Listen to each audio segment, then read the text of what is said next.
Agora, uma coisa é evidente: nós temos que ser submissos à autoridade que Deus deu a essas pessoas que estão no governo. Nós temos que obedecer às leis. Agora, desde que estas leis não sejam antibíblicas, contrárias à Bíblia. Nenhum cristão deve se submeter a uma lei antibíblica. Vai custar a sua vida? Pode ser que custe. Então você vai ter que tomar uma decisão. Você quer ser crente ou não? Quer ir para o céu ou não? Então você tem que tomar uma decisão. Então nós vamos ver que os apóstolos, foram todos mortos durante um governo que era antibíblico. Paulo mandou obedecer às leis, mas não disse: vocês têm que obedecer às leis que são antibíblicas. Não, Paulo não ensinou isso. Ele disse para obedecer às autoridades. Você quer viver bem? Ore pelas autoridades, para que você viva tranquilo, e ore para que eles não façam leis antibíblicas, porque se fizerem, você não tem a obrigação de seguir. Você vai arriscar? Vai arriscar, perder sua vida, perder as coisas que você tem. Vai arriscar. Se você quer ir para o céu, é assim. Então veja só, cuidado, porque tem gente achando que o apóstolo Paulo está dizendo: não, você tem que obedecer todas as leis que eles fazem aí. Não é isso que ele está dizendo, não. Veja bem que quando ele fala das autoridades, ele vai dizer que as autoridades, eles vão fazer o quê? Louvam aqueles que são bons, praticam bem, praticam a palavra de Deus, fazem o bem, e punem aqueles que fazem o mal. Agora, e se os governantes acharem que o mal é aquilo que você faz para Deus, que está na Bíblia? Aí a encrenca está feita. Olha só, você vai ser considerado fora da lei, vai dizer que você está transgredindo uma lei. Por quê? Porque essa lei é antibíblica e você não aceita. E aí? Você vai obedecer à autoridade? Se a autoridade disser para você que você só pode ter um filho, se a autoridade disser para você que você tem que fazer aborto, se a autoridade disser para você, pastor, por exemplo, que você tem que fazer um casamento aí de homossexual, então você tem que decidir qual atitude você vai tomar diante de uma lei antibíblica. Porque se você ceder, você está indo contra o princípio de Deus, contra a Bíblia. E aí você não entra no reino de Deus, você não é salvo, não adianta. Então, tomemos cuidado, porque se nós vamos escolher candidatos que têm leis antibíblicas, depois nós vamos ter que seguir essas leis antibíblicas. E aí, muita gente vai perder a salvação. Então, tomemos cuidado com quem nós vamos colocar lá para governar o nosso país. Tópico 4, o Estado e a Bíblia. O Novo Testamento retrata o Estado como instrumento ordenado por Deus, Romanos 13:1. Assim, os que resistem ao Estado afrontam a Deus, Romanos 13:2. Nesse contexto, o Estado é servo do Altíssimo para aplicar a justiça, Romanos 13:4. Logo, ele não é problema para os que fazem o bem, mas para os que praticam o mal, Romanos 13:4, 1 de Pedro 2:14. Assim é lícito pagar tributos e impostos ao Estado, Romanos 13:6 e 7. Bem como temos a recomendação de orar pelas autoridades públicas, 1 Timóteo 2:1 e 2. Então, olha só, Jesus pegou a moeda e disse o que? Dai a César o que é de César e a Deus o que é de Deus. Tudo bem. Então você tem um comércio, você é evangélico, você não tem um comércio. Tem imposto para pagar? Pague. Agora me diz uma coisa, você paga o imposto corretamente, mas o seu vizinho não paga. Então você tem um preço da sua mercadoria já incluído o imposto, que você paga corretamente. O seu vizinho tem outro preço mais barato, porque ele não paga o imposto como você paga. E aí, como é que você vai ser esse comerciante?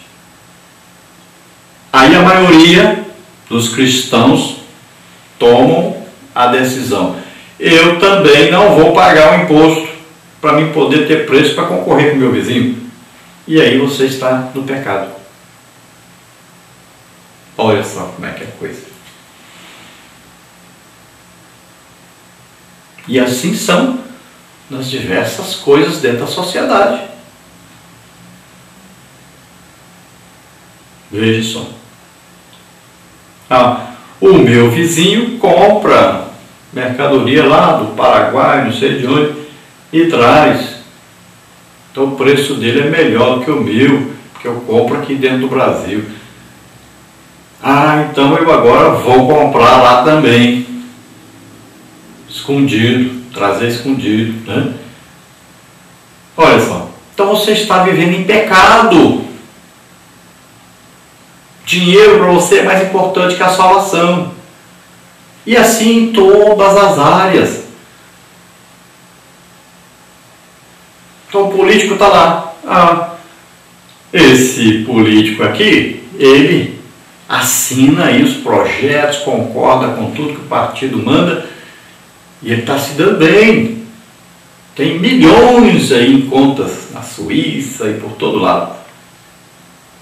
Vive muito bem, tem avião, tem fazenda, tem tudo. Mas eu não tenho nada, por quê? Porque eu não aceito, eu discuto, eu não voto nada que é antibíblico. Já sei, eu vou agora fazer como ele, vou me dar bem também. E é isso que os nossos políticos cristãos têm feito. Acordos políticos. O senhor aprova essa lei nossa aqui, que nós aprovamos essa lei antibíblica sua aí. Acordos políticos. Então existe ali uma negociação, e nessa negociação o Evangelho está sendo deixado de lado. Veja bem. Não existe um posicionamento bíblico, mas um posicionamento de tomar vantagem de alguma coisa. Nós votamos, quanto cada um vai ganhar para votar nisso? Nós votamos. Cada um vai ganhar 1 milhão para votar nisso? Nós votamos. Então veja só, às vezes está votando contra o próprio país, votando contra a Bíblia, mas existem vantagens. Então olha só, as autoridades devem ajudar, devem louvar aqueles que fazem o bem e devem punir aqueles que fazem o mal. Mas existe o problema, que às vezes o bem para essas autoridades é o mal, e muitas vezes o mal para essas autoridades é o bem. O problema sério é este. Então o cristão deve tomar que atitude? Deve tomar a atitude de ser obediente às autoridades, às leis do país, sabendo que está fazendo isso por causa de Deus, né?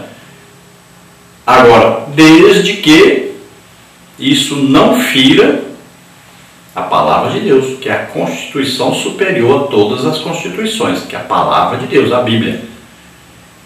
Então você faz aquilo que a Bíblia permite. E a lei que é antibíblica, você não pode obedecê-la.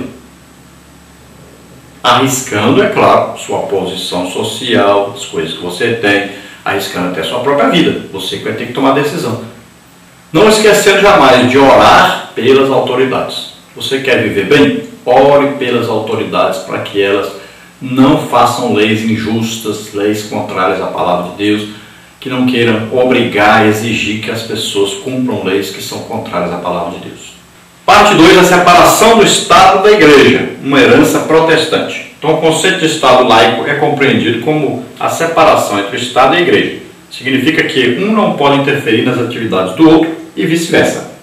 Então, quando se fala Estado laico, quer dizer que esse Estado, esse governo, não possui uma religião, não aprova somente um tipo de religião. É um governo feito para o povo em geral. Não pode haver aí uma preferência por uma religião.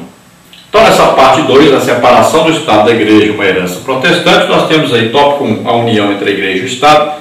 Tópico 2, a separação entre a Igreja e o Estado. Tópico 3, o modelo de Estado laico brasileiro. Tópico 1, então, a união entre a Igreja e o Estado. No ano 313, Constantino e Licínio, imperadores romanos do Ocidente e do Oriente, respectivamente, promulgaram o Edito de Milão. O decreto outorgou liberdade e tolerância religiosa aos cristãos no Império Romano. O imperador Teodósio decretou em 380 d.C. o Edito de Tessalônica, estabelecendo o cristianismo como religião oficial do Império. O edito prometia vingança divina e castigo do Estado aos que não aderissem à lei. A partir de então, a união entre a Igreja e o Estado passou a ser indiscutível.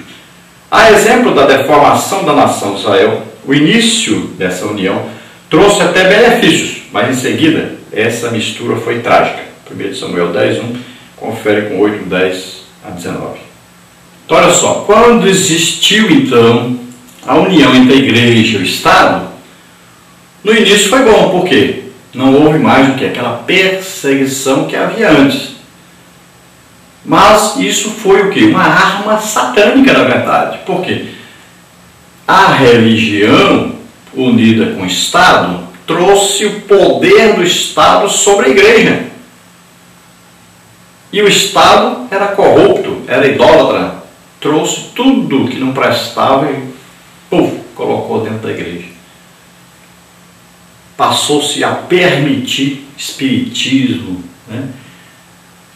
feitiçaria, passou-se a permitir o uso de imagens, tudo que não prestava, passou-se a permitir dentro da religião. Quem era cristão legítimo, de repente viu que não estava mais numa igreja, teve que separar-se da igreja, se tornar uma igreja clandestina, na verdade. Sempre existiu igreja verdadeira? Sempre. Cristãos legítimos? Sim. Mas eles tiveram que se separar dessa igreja corrupta, que era governada pelo Estado. Então a liderança passou a ser de políticos. O chefe do Estado era o chefe da igreja. Tem muita gente querendo fazer isso com a igreja hoje. Muita gente. Querendo unir as duas coisas. E já sabemos da história que não dá certo. Então tomemos cuidado.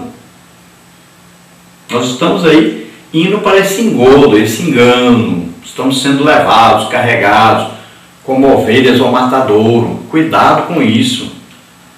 Não existe mistura de ministério, igreja com política. Não tem como alguém ser ao mesmo tempo um pastor e ao mesmo tempo aí um deputado, um senador, um presidente. Não tem jeito, não dá certo. Não dá certo. A história tem mostrado isso. Nós deveríamos aprender com a história. Vai acontecer somente no governo de Jesus Cristo, o próprio Deus governando sobre a terra. Aí vai dar certo. Mesmo que os homens ainda vão tentar dar errado, mas vai dar certo. Muita gente fala aí de protestantismo e tal, que tantas reuniões que houveram, Tanta coisa que fizeram aí de normas, de leis, de aí, teologia, de decisões teológicas aí. Tanta coisa foi feita, Concílios e mais concílios, reforma, não sei o quê. Mas veja bem, a legítima igreja mesmo, a verdadeira igreja, não participava dessas coisas.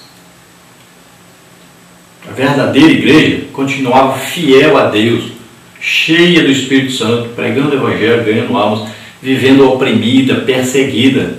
Não pense que eles participavam dessas coisas, não. Essa briga aí de Armínio e vai por aí a todos os líderes daquela época, as discussões teológicas, concílios e mais concílios, reforma, contra-reforma, Lutero, Calvino, Armínio, não sei o quê. Vocês acham que os principais mesmo, os líderes religiosos, os que eram crentes mesmo, participavam disso? Claro que não. A igreja verdadeira mesmo sempre foi perseguida.